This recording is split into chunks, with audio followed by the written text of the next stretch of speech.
सा गा पानी पानी धा पा पद पद गा नी ध सा नी सा गा पानी पानी धा पा पद पद गा नी ध सा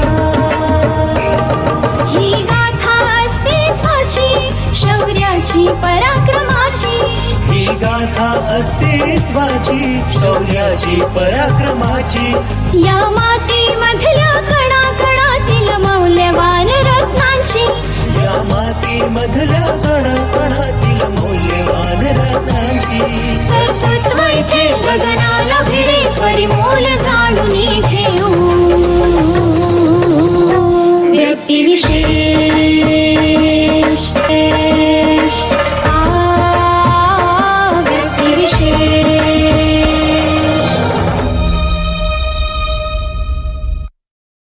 नमस्कार. Radio MPSC Guru spreading the knowledge powered by Spectrum अकॅडमीमध्ये मी प्रिया तुम्हा सगळ्यांचं स्वागत करते.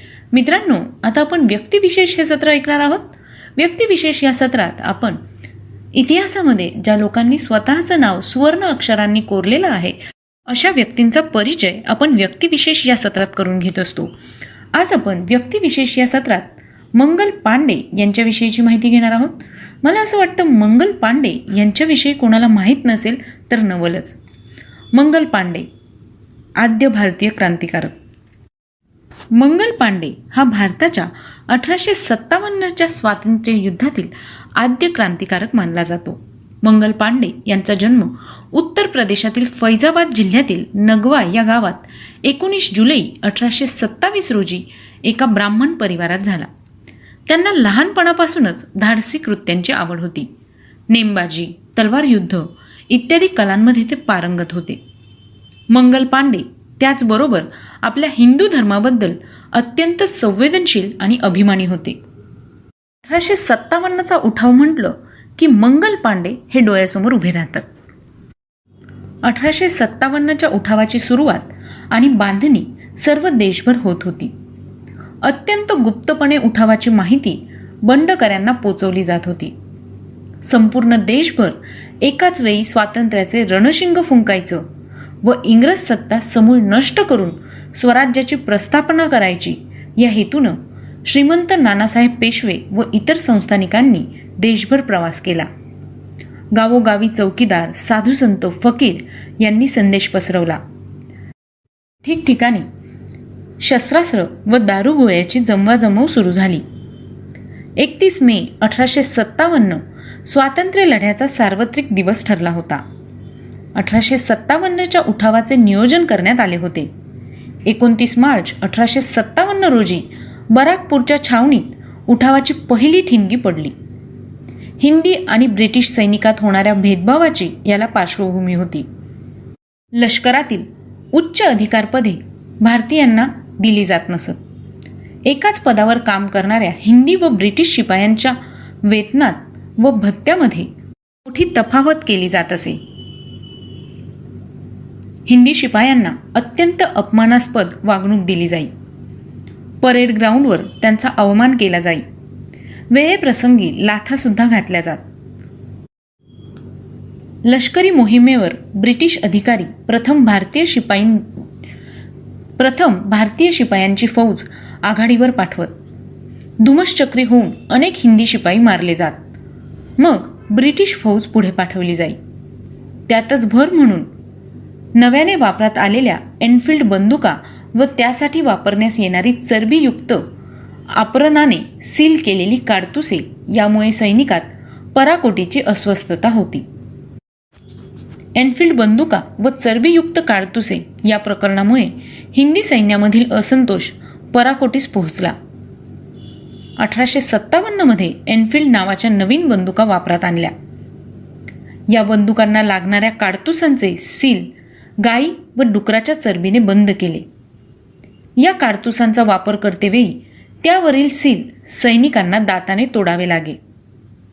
गाय ही हिंदूंना पवित्र तर डुक्कर हे मुस्लिमांना निषिद्ध असं काडतूस प्रकरणामुळे हिंदू मुस्लिमांच्या धार्मिक भावना दुखावल्या गेल्या. या प्रकरणाची माहिती वाऱ्यासारखी सर्व भारतीय सैनिकांना मिळाली. त्यांनी काडतुसे वापरण्यास नकार दिला. नकार देणाऱ्या शिपायांवर खटले भरण्यात आले. 10 वर्षांपर्यंत त्यांना शिक्षा ठोठावण्यात आल्या. या सैनिकांना नोकरीत काढून टाकण्यात आले. त्यामुळे लष्करी छावण्यांमधील परिस्थिती अत्यंत स्फोटक बनत गेली.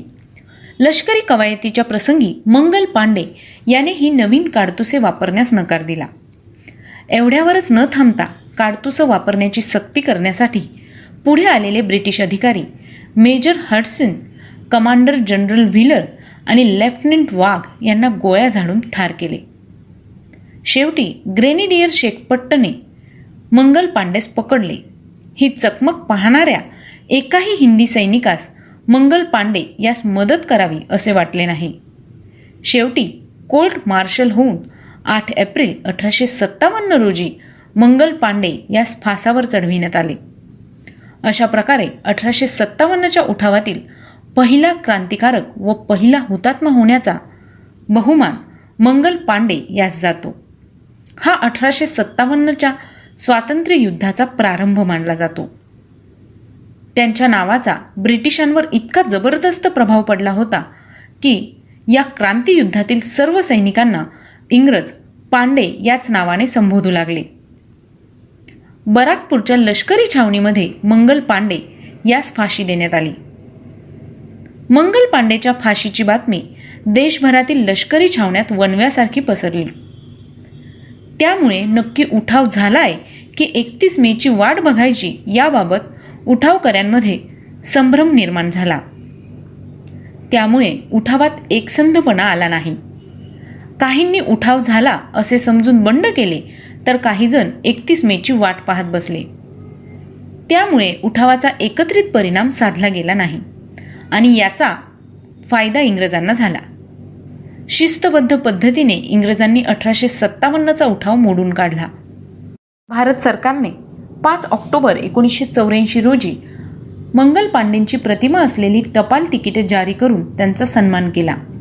तिकीट व प्रथम दिवसांचे कव्हर दिल्लीचे कलाकार C.R. पाखराशी यांनी तयार केले होते. मंगल पांडे यांनी ज्या ठिकाणी ब्रिटिश अधिकाऱ्यांवर हल्ला केला आणि नंतर मंगल पांडे यांना फाशी देण्यात आली त्या जागेवर शहीद मंगल पांडे महाउद्यान नावाच्या एका पार्कची उभारणी बराकपूर येथे करण्यात आली आहे. तर मित्रांनो, आज आपण व्यक्तिविशेष या सत्रात क्रांतिकारक हुतात्मा मंगल पांडे यांच्याविषयीची माहिती ऐकली. अशीच माहिती ऐकण्यासाठी ऐकत रहा radio MPSC Guru spreading the knowledge powered by spectrum academy.